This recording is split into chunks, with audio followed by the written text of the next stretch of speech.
RTL Matin. On n'est pas forcément d'accord. 8h18 sur RTL. On n'est pas forcément d'accord avec Éric Zemmour ce matin. Bonjour Éric. Bonjour. Jean-Marie Le Pen a donc renoncé à se présenter en Provence-Alpes-Côte d'Azur. C'est vraiment la fin de la guerre ?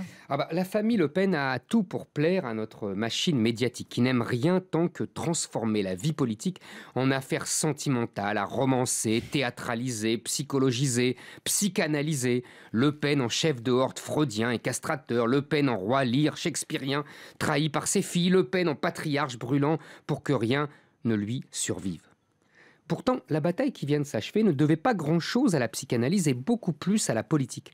Au risque de décevoir les amateurs de psychodrame, les propos de Jean-Marie Le Pen souhaitant la réconciliation entre gaullistes et pétainistes et plus largement entre Français qui ne s'aimaient pas n'avaient rien de neuf, puisque c'était là l'expression même du président Pompidou il y a plus de 40 ans. En revanche, la grande nouveauté résidait dans l'attaque violente contre le programme économique du Front National. Retraite à 60 ans, 35 heures, augmentation des impôts, Le Pen n'a rien laissé debout. Il a rappelé qu'il était de droite et libéral, deux gros mots dans le parti de sa fille, et qu'il n'aimait pas les marxistes, même lorsqu'il se cachait sous les habits d'un patriote. Jean-Pierre Chevènement était désigné, mais c'était son émule Florian Philippot qui était visé. Philippot et sa casquette d'énarque, Philippot accusé d'avoir converti Marine à l'étatisme, au socialisme et au fiscalisme, et accessoirement de l'avoir détourné de la juste lutte contre le mariage homosexuel. La bataille a été rude ? La violence des attaques contre Le Pen de tous les Philippot Boys prouve que ce dernier a compris le message.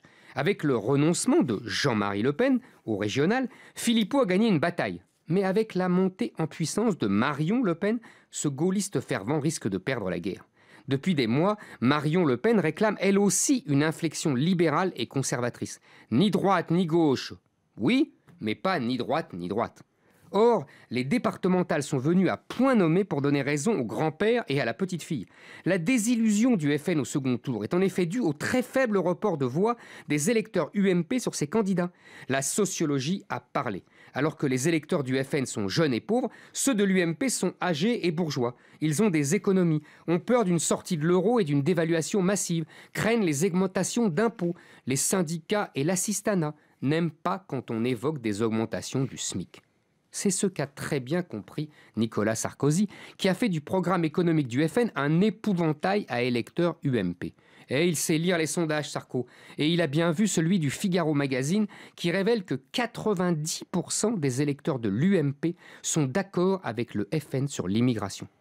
Les questions identitaires faisaient naguère mauvais genre. Elles façonnent désormais dans le pays un électorat majoritaire UMP-FN.